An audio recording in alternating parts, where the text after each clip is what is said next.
Thanks for joining us on Valley News Live. Our storm team, including Eric Whitehill right here, positioning himself, getting ready for storms. And where they could be most impactful is when they first fire. Late this afternoon, early this evening out west, those storms will have more energy than the rest of the night. And that brings a best chance for an isolated tornado. We're keeping our eyes on the skies. We want you to know that there's just the ingredients in place for some volatile weather tonight. Those ingredients include hot air mixing and mingling with cooler air in the region, and we also have plenty of moisture. You can feel it just dripping off your skin throughout the day. That air you can wear, high humidities and dew points. And well, we do have a little bit of a system working its way through that'll provide some oomph to get a few storms started. Now, throughout the day, we've seen this shower activity right here from Devil's Lake moving all the way up to places just off to the east of Winnipeg. Hey folks, that's where the fires have been burning, and rain on top of them is a good thing. Now we're just starting to see out in the Wells County area right here a few of these thunderstorms that are starting to take on a little bit more intensity. Why not? Just heavy rain and thunder showers there. But take a look at this little spinning curlicue out there just off to the east of Bismarck. There is some rotation in the atmosphere, and we'll talk more about that in a minute. Right now, a watch is in place until 11 o'clock tonight. Go out, do your things. If storms form, know they could quickly become severe, and that's when it's a perfect time to have the Valley News Live weather app handy. Download that today. It is free, and our team, including Summer Schnellbach, myself, Nathan Hopper, and even overnight and into the morning hours if needed, Lisa Green will be here to keep you advised of what's going on. Here's the setup. See this little spinning curlicue? We call that a small scale low that's just forming right there and spinning. That's going to provide a little bit of an intricate twist on tonight's system. We got a warm front here. Rain showers causing a cool pool of air to kind of lie right here, and we can see that boundary.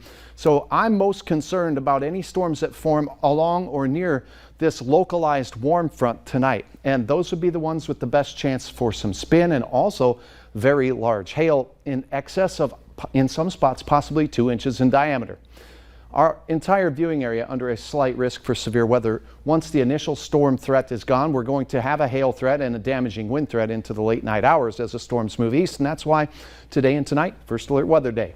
It's hot, it's muggy, 90 at Moorheads Airport and at Hector. We have dew points in the 60s, even 70s for some in southeast North Dakota, so there's a lot of moisture in the air, and hopefully some of it can be wrung out and fall as rain. Temperatures are sizzling from Bemidji through Thief River Falls, Fargo and Lakes Country, all near 90 degrees. Grand Forks, you're included in that. And then Jamestown sizzling at 90 degrees. Boundary, cooler air. It's going to mingle with that warmer air as well as we continue through the evening hours. So we're going to keep our eyes on this. Right now we're seeing a line of storms forming near Maddock and just off to the west of you in the Devil's Lake Basin. That means good news, more rain for you as well.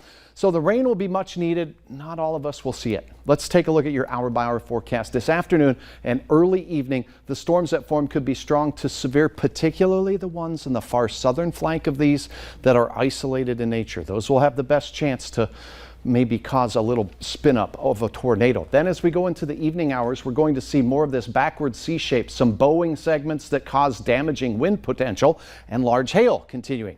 By the 10 o'clock hour, our model predicts these are going to be somewhere near the Red River Valley. Is there a chance of rain in Fargo? Yes, there's a chance. Is there a chance down in the far south near Gwinner?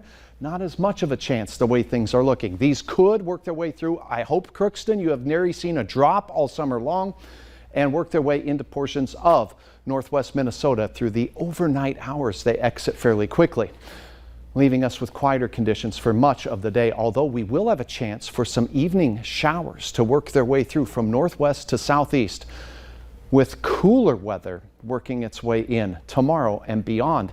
Notice this, not soaking, not long lasting, but another chance of spotty showers on your Tuesday night.